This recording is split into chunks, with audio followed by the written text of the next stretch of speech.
Welcome back. Welcome back. It's your host, Delano, on the FanWire podcast.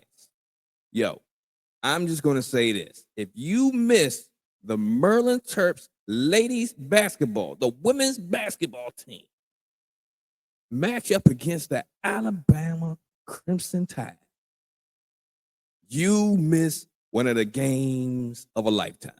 It's definitely the game of the 2025 March Madness. You can believe that. This game was epic from the beginning until the end. It was up and down, up and down. And then it looked like the Crimson Tide had the number for the Merlin Terps today. But if you watched the game, you knew that this game was far from over. This game was far from over. This game went into double overtime. Double overtime. But when I say that the Crimson Tide had me thinking like it might be it for Merlin, because Merlin outscored the Crimson Tide 19-15 in the first quarter. And then Alabama didn't look back. They outscored them in the second quarter. They outscored them in the third quarter. But Merlin showed that they have been battle tested and they know not to give up. They know to just keep playing, to keep pushing. And they got an opportunity. So in the fourth quarter, Merlin came back and they pushed it to overtime. Went to double overtime. And when I say that Cheyenne Sellers put the team on her back, she just took her time and she did her thing. You know, she was a top scorer, but I will also say this. Kaylin Smickle did her thing too. And Sarah Te-Biasu, let's just call her Miss Game Winner. Because if it wasn't for Sarah Te-Biasu hitting them big buckets at the right time, Merlin, this would have been a totally story. This would have been a totally different story. So let's break down the production of the team. Okay. So Cheyenne Sellers led the team with 28 points. She was 8 for 20 from the field. But what really sealed the deal was she was 9 for 9 from the free throw line. So she hit the free throws when it counted. There were moments in the game at the end of the second half, I didn't know what was going on with the team. It's like they I don't know, they had brain fog or what. They was just doing some bonehead plays. I don't get it. I really don't get it. They were fouling, getting 3 fouls. Cheyenne Sellers had 3 fouls. Kaylin Smickle had 3 fouls at the end of the half. And it wasn't like these were fouls that we needed to take. I don't get it. I don't get it. But that's something for coach to address during practice. And, you know, by Merlin getting his victory and going to the Sweet 16, that means they have to face South Carolina. So they cannot have these type of moments. They cannot lose any possessions against South Carolina, because the Gamecocks are going to be coming to play. And they're not going to be taking any prisoners. So they're going to have to clean that up, right? Turnovers, got to clean that up. But we're having a good This is a celebration night. We're having a good night. So Caitlin Smickle ended up having 24 points and 7 rebounds.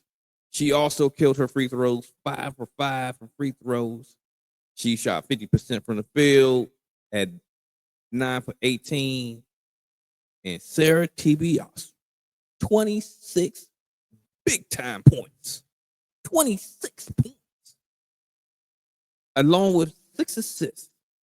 She was 3 for 3 from the free throw line. I mean, we were lights out today from the free throw line. 83% from the free throw line. As a team, we was killer.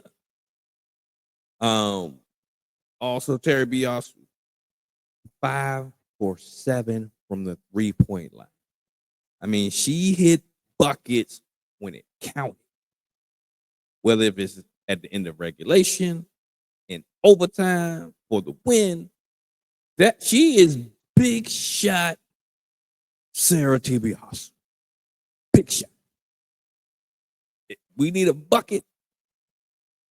She has ice in her veins, and she don't come to play. She come to step on the neck. Good job. All right. Ali Kubiak, 19 points, 12 rebounds. She was out there giving that work.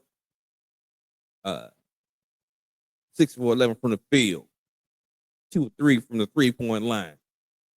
These ladies were not playing any games. But also, we also have to give a super, super duper shout out to someone that came off the bench, Mayor McClain. We're going to talk about that in a second. Let's talk about Alabama.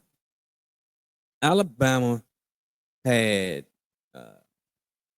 we didn't have an answer for Zay Green because her and Kaylee Smickle were going back and forth. I almost thought in the second quarter it was gonna be some throwing hands, some action Jackson. But you know, Zaylee Green pushed Kaylee Smickle, and Kaylee Smickle turned around like, I will. But Kaylee Smickle kept a cool head.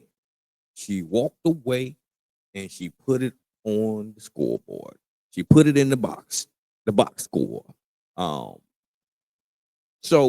But I want to give a super duper shout out to Sarah Ashley Barker. She had a career night. She's a senior. Had a career night. 45 freaking points. 45 of. Goodness gracious. She shot 17 for 25 from the field, 4 6 from the 3, 7 of 11 from the free throw line, 8 rebounds, 3 assists, 11 turnovers. Well, with that kind of production, you know, it's water under the bridge. You know, nobody wants 11 turnovers, but with that type of production, whatever, right? All right, so the Maryland Terps, I got to double back to who I've given the super superlative for the day.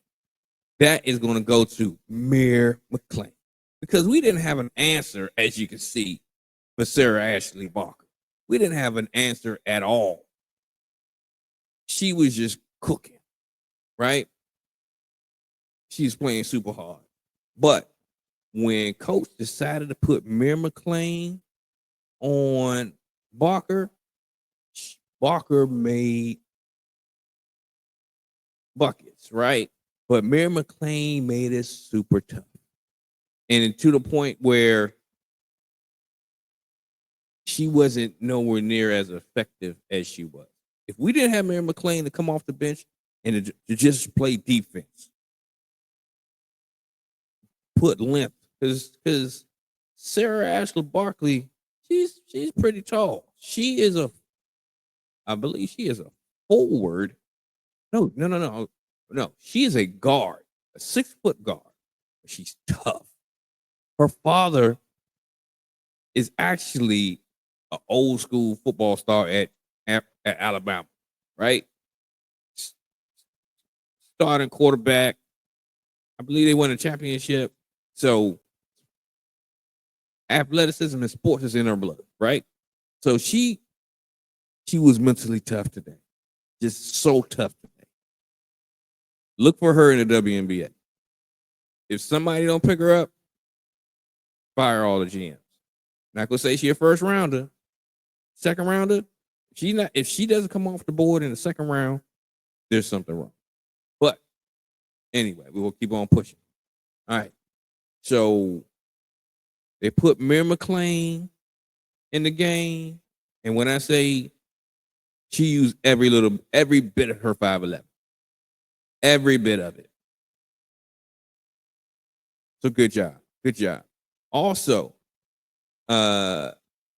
Mary Dewberry had a career. It seemed like a career game to me. Looks like she only had 2 points. I thought she had more than that. She played a great game without filling up the stat sheet. She did exactly what we needed her to do. Size. Make people change shots. Stretch the floor with a J around the elbow by the free throw line. You know, I thought she had more points, but hey, I could be wrong. It's okay. I can be wrong. But let's talk more about this game. All right. So double overtime. The score ended up being 111 to 108. So this is the seniors' last game at, playing as a Maryland Terp. And when I say that this was a game of all games, if you missed it, you can go back and watch the replay. But even if you watch the replay, it's not going to give it justice. It ain't. It won't. But, I would say go back and watch it anyway. Watch the highlights. But if you saw it live and in motion, your heart was on, oh my gosh. You wish you had the ambulance and 911 on ready to go speed dial. Because you ain't know if you would have a heart attack or you could be jumping out of for joy that you couldn't control. But when I say they had the Xfinity Center rocking, the fans was giving them all the power they needed to keep pushing. Good stuff. Good stuff. I wish I was in the building. So, again, the Maryland Terps women's basketball team beat the Alabama Crimson Tide with a score of 111 to 108 in double overtime. One of the best games of all time. Definitely the best game in Maryland women's basketball history, besides winning the championship. But all time. This is going down in the history books for women's NCAA March Madness. This is going to be a game that they're going to continuously talk about going forward because it was a nail biter. It went to double overtime. I believe this is the most points scored in a March Madness game for women. I believe that's correct. But if I'm wrong, somebody correct me in the comments. But this was an amazing game. Everybody did their thing. They did enough to get us the dub. So, with that being said, we have a Sweet 16 matchup with Don Staley's South Carolina Gamecocks. That's going to be a super test there. Because they got some athletes, some dynamic ball players, a lot of All-Americans, but we are pulling for our Maryland Terps to get that victory. It's going to be tough. Gonna be tough. Cheyenne Sellers look more mobile in this game compared to previous games, especially the last game of the Big Ten tournament. She didn't look mobile at all. She didn't play a lot of that game, but it's good to see her getting it back together. You know, she's not really going full. She's not going full throttle at all. But you know, we don't want to risk future injuries or make it worse than what it is. But it also shows her versatility even more, because I already call her the Swiss Army knife because she does it all, whether it's shooting, passing, defending, rebounding, all the factors of the game she can do, right? But when it comes down to what she's able to do on one leg, she's still giving great passes. She's still hitting jumpers. She's still shooting her free throws at a high clip. Then on top of that, she can slow it down and she can take it into the post. She can do it all. She just got to get healthy again. So I really am looking forward to this next matchup to see how things go. But we just have to see if we're gonna get past the Sweet 16, and get to the Elite Eight. Because if we get to the Elite Eight, anything is possible. Anything is possible. I've been saying that the Maryland Terps women's basketball team, if they were healthy right now, they would be able to knock anybody out. They can get down on anybody. But you know, the basketball gods, hey, it is what it is.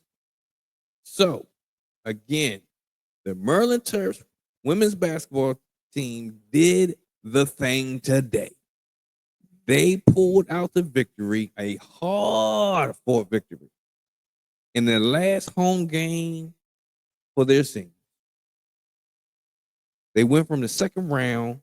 They beat the Alabama Crimson Tide 111 to 108.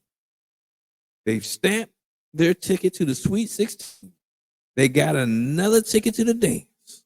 They already stamped their ticket to the dance, but guess what? They go to another level of the dance. So we'll see what this turns into. So we want to thank you for tuning into the FanWire podcast. Take a moment to subscribe to the channel because it really, really helps us out. It extremely helps us out. Along with liking the video, you know, leave some comments, and don't forget to share it on your social media. And again, this is Delano letting you know, hey, when we shoot, we score. And we are out of here.